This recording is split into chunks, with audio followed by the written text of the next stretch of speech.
സ്വാതന്ത്ര്യദിനാഘോഷത്തിന്റെ ഭാഗമായി AICC ആസ്ഥാനത്ത് വന്ദേമാതരത്തിന്റെ പൂർണ്ണ ആലാപനം തടസ്സപ്പെടുത്താൻ ശ്രമിച്ചതിൽ സോണിയാഗാന്ധി പരസ്യമായി മാപ്പ് പറയണമെന്ന് BJP. സോണിയയ്ക്കെതിരെ നിയമ നടപടി സ്വീകരിക്കാനുള്ള ആലോചനയിലാണ് BJP നേതൃത്വം. വിവരങ്ങളുമായി KJ ശ്രീജിത്ത് ചേരുന്നു. ശ്രീജിത്ത്, നമുക്കറിയാം ഇന്നലെ AICC ആസ്ഥാനത്ത് മുഴുവനായി വന്ദേമാതരം പാടിയത് വലിയ രീതിയിൽ ചർച്ചയാകുന്ന ഒരു സാഹചര്യമുണ്ടായി. സോണിയാഗാന്ധി അടക്കം ഈ ഒരു ആലാപനം പൂർണ്ണമായും ആലാപിക്കാതിരിക്കാനായി നിർത്താനടക്കം ആംഗ്യം കാണിക്കുന്നതെല്ലാം നമ്മൾ ദൃശ്യങ്ങളിൽ നിന്ന് വ്യക്തമാണ്. ഇപ്പോൾ എന്തായാലും ഈ ഒരു സംഭവത്തിൽ വന്ദേമാതരത്തിന്റെ പൂർണ്ണ ആലാപനം തടസ്സപ്പെടുത്തിയതിൽ സോണിയാഗാന്ധി പരസ്യമായി മാപ്പ് പറയണം എന്ന നിലപാടാണ് BJP നേതൃത്വം സ്വീകരിക്കുന്നത്. എന്തൊക്കെയാണ് മറ്റു വിവരങ്ങൾ? സ്വാതന്ത്ര്യദിനാഘോഷവുമായി ബന്ധപ്പെട്ട് കോൺഗ്രസിനുണ്ടായ ഒരു വലിയ സംഘാടന പിഴവായിരുന്നു ഇന്നലെ നാം കണ്ടത്. അതിപ്പോൾ വലിയ രീതിയിൽ തന്നെ വിവാദമായി മാറിയിരിക്കുകയാണ്. വന്ദേമാതരം പൂർണ്ണമായി തന്നെ ആലപിക്കാനുള്ള ഒരു ശ്രമം ഗായകർ നടത്തുമ്പോൾ അതിനെ തടസ്സപ്പെടുത്തിയതിനെതിരെയാണ് ഇപ്പോൾ സോണിയാഗാന്ധിക്കെതിരെ വലിയ വിമർശനം BJP ഉയർത്തുന്നത്. പരസ്യമായി തന്നെ സോണിയാഗാന്ധി മാപ്പ് പറയണമെന്നാണ് BJP ആവശ്യപ്പെടുന്നത്. അതുമാത്രമല്ല, BJP നിയമ നടപടികൾ സ്വീകരിക്കുന്ന രീതിയിലേക്കുള്ള ചർച്ചകളും BJP നേതൃത്വം ആരംഭിച്ചിട്ടുണ്ട്. അത് പ്രധാനമായി തന്നെ നിയമ നടപടികളാണ്.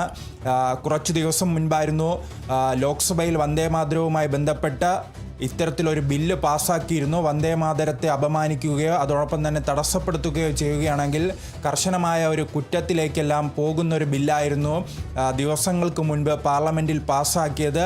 അതിൻ്റെ ഒരു തുടർ നടപടിയിലേക്കെല്ലാം എങ്ങനെ കടക്കാൻ കഴിയുമെന്നാണ് ഇപ്പോൾ BJP നേതൃത്വം പരിശോധിക്കുന്നത്.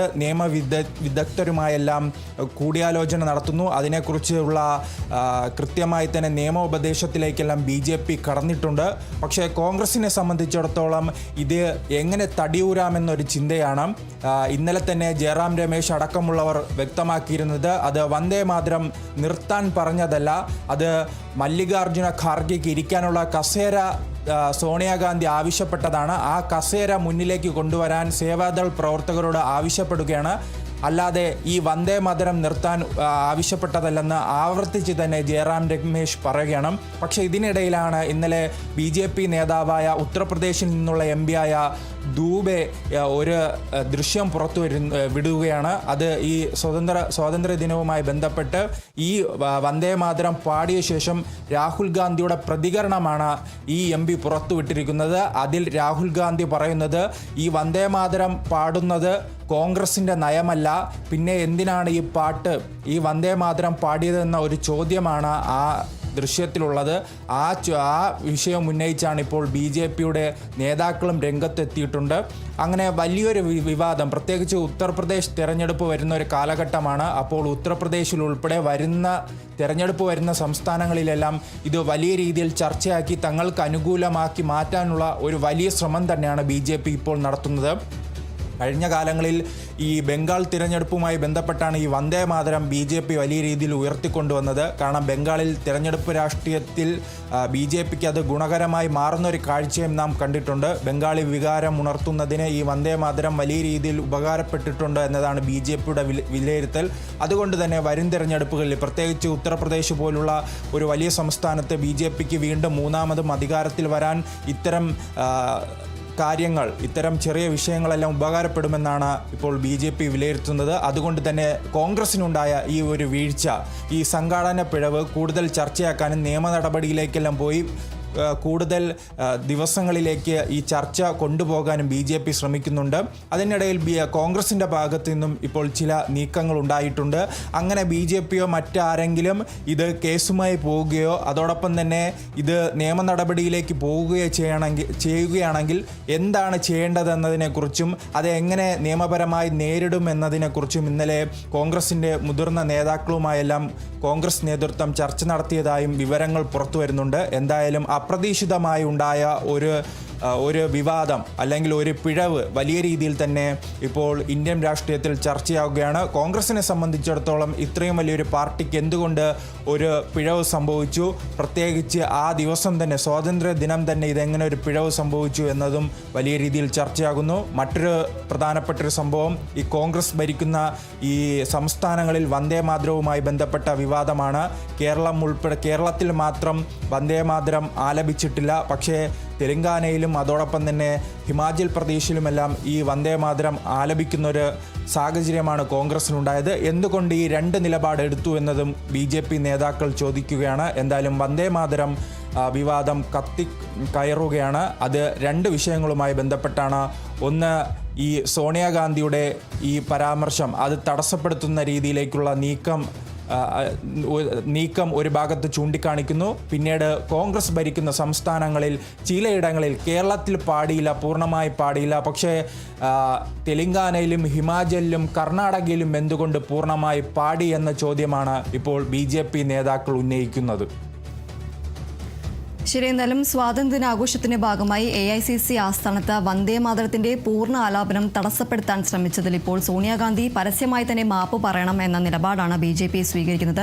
ചരിത്രത്തിൽ തന്നെ ആദ്യമായാണ് ഇത്തരത്തിൽ AICCയുടെ ആസ്ഥാനത്ത് പൂർണ്ണമായും വന്ദേ മാതരം ആലപിച്ചത്. ഇത് നേതാക്കളടക്കം ഇടപെട്ടുകൊണ്ട് നിർത്താനായി ആവശ്യപ്പെടുന്നതടക്കം ദൃശ്യങ്ങളിൽ നിന്ന് വ്യക്തമാകുന്ന ഒരു സാഹചര്യമുണ്ട്. ഏതായാലും വന്ദേ മാതരത്തിന്റെ ആലാപനം പൂർണ്ണമായ ആലാപനം തടസ്സപ്പെടുത്താൻ ശ്രമിച്ചതിൽ സോണിയാഗാന്ധി പരസ്യമായി തന്നെ മാപ്പ് പറയണം എന്ന ഉറച്ച നിലപാടാണ് BJP സ്വീകരിക്കുന്നത്. സോണിയയ്ക്കെതിരെ നിയമ നടപടി സ്വീകരിക്കാനുള്ള ആലോചനയിലാണ് BJP നേതൃത്വമുള്ളത്. KJ ശ്രീജിത്താണ് വിവരങ്ങൾ നൽകിയത്.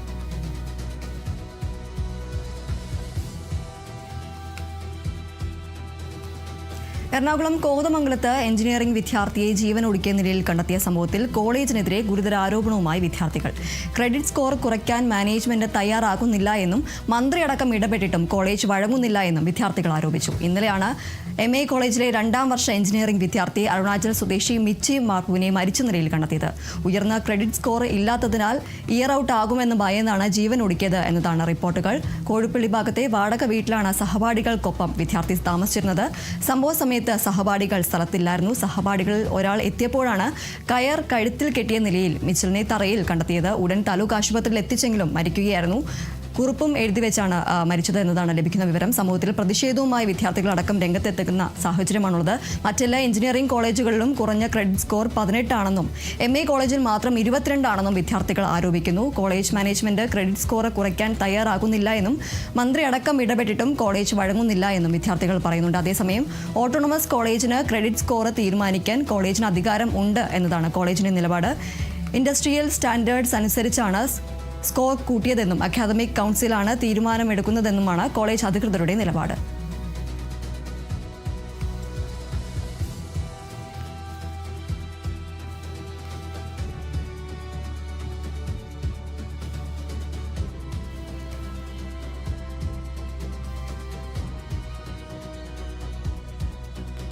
ഉത്തരാഖണ്ഡിൽ മിന്നൽ പ്രളയത്തിന് പിന്നാലെ നിർമ്മാണത്തിലിരുന്ന തുരങ്കത്തിനുള്ളിൽ കുടുങ്ങിക്കിടക്കുന്ന 2 തൊഴിലാളികൾക്കായി 3ാം ദിനവും തെരച്ചിൽ തുടരുന്നു. ഇതുവരെ 8 പേരാണ് അപകടത്തിൽ മരിച്ചത്. അപകടത്തിൽപ്പെട്ടവർക്ക് എല്ലാവിധ സഹായങ്ങളും നൽകുമെന്ന് ഉത്തരാഖണ്ഡ് മുഖ്യമന്ത്രി പുഷ്കർ സിംഗ് ധാമി പറഞ്ഞു. കിലോമീറ്ററോളം നീളമുള്ള ടണലിന്റെ പകുതിയോളം ഭാഗവും ചെളിയും മണ്ണും മൂടിയ നിലയിലാണ്. അതിനാൽ രക്ഷാപ്രവർത്തനം ദുഷ്കരമാണ്. ദേശീയ സംസ്ഥാന ദുരന്ത നിവാരണ സേനകളും സൈന്യവും ഇന്തോ തിബറ്റൻ ബോർഡർ പോലീസും സംയുക്തമായാണ് തെരച്ചിൽ നടത്തുന്നത്. രക്ഷാദൌത്യം നിരീക്ഷിക്കുന്നതിനായി ആവശ്യമായ എല്ലാ സംവിധാനങ്ങളും സ്ഥലത്ത് ഒരുക്കിയതായും ഭരണകൂടം അറിയിച്ചു.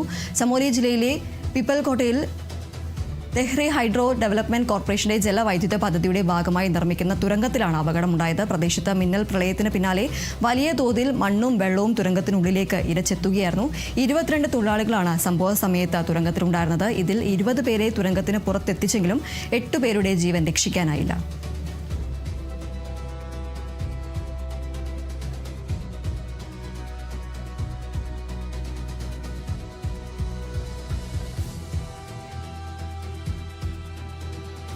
മണിക്കൂറുകളുടെ വ്യത്യാസത്തിൽ ഇന്തോനേഷ്യയിൽ വീണ്ടും ഭൂചലനം. ശനിയാഴ്ച രാത്രി 9:55 റിക്ടർ സ്കെയിലിൽ 6.0 തീവ്രത രേഖപ്പെടുത്തിയ 3ാമത്തെ ഭൂചലനമുണ്ടായത്. ഇന്തോനേഷ്യയിലെ ഫ്ലോറസ് ദ്വീപിൽ ശനിയാഴ്ച പുലർച്ചെയാണ് 7.7 തീവ്രത രേഖപ്പെടുത്തിയ ആദ്യ ഭൂചലനത്തിൽ 40-ലധികം പേർ മരിച്ചതിന് മണിക്കൂറുകൾക്ക് ശേഷമാണ് വീണ്ടും ഭൂചലനമുണ്ടായത്. തകർന്ന കെട്ടിടങ്ങൾക്കിടയിൽ കുടുങ്ങിക്കിടക്കുന്നവരെ കണ്ടെത്താനുള്ള രക്ഷാപ്രവർത്തനം ഇപ്പോഴും തുടരുകയാണ്. ഇതിനിടെ ശനിയാഴ്ച ഉച്ചകഴിഞ്ഞ് 6.5 തീവ്രതയുള്ള മറ്റൊരു ഭൂചലനവും റിപ്പോർട്ട് ചെയ്തിരുന്നു. ഭൂചലനം ഉണ്ടായതിനെ തുടർന്ന് സുനാമി മുന്നറിയിപ്പ് നൽകിയിരുന്നുവെങ്കിലും പിന്നീട് പിൻവലിക്കുകയായിരുന്നു.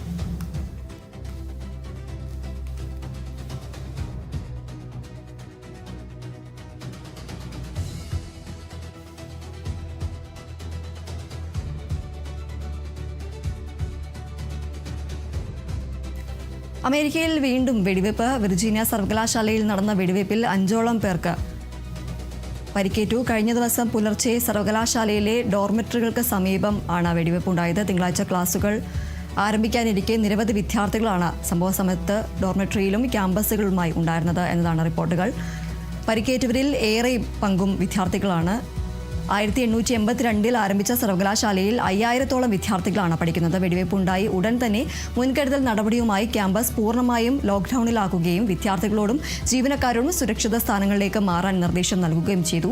സ്ഥലത്തെത്തിയ പോലീസ് പരിക്കേറ്റ 5 പേരെയും അടിയന്തര ചികിത്സയ്ക്കായി സമീപത്തെ ആശുപത്രിയിലേക്ക് മാറ്റി. പരിക്കേറ്റവരിൽ ഒരാളുടെ നില ഗുരുതരമാണെന്ന് ചെസ്റ്റർഫീൽഡ് കൗണ്ടി പോലീസ് സ്ഥിരീകരിച്ചിട്ടുണ്ട്. പുതിയ അക്കാദമിക് വർഷത്തിന് മുന്നോടിയായി വിദ്യാർത്ഥികൾക്കായുള്ള താമസ സൗകര്യങ്ങൾ കഴിഞ്ഞ ആഴ്ചയാണ് തുറന്നത്. സംഭവത്തിൽ പോലീസ് അന്വേഷണം പുരോഗമിക്കുകയാണ്.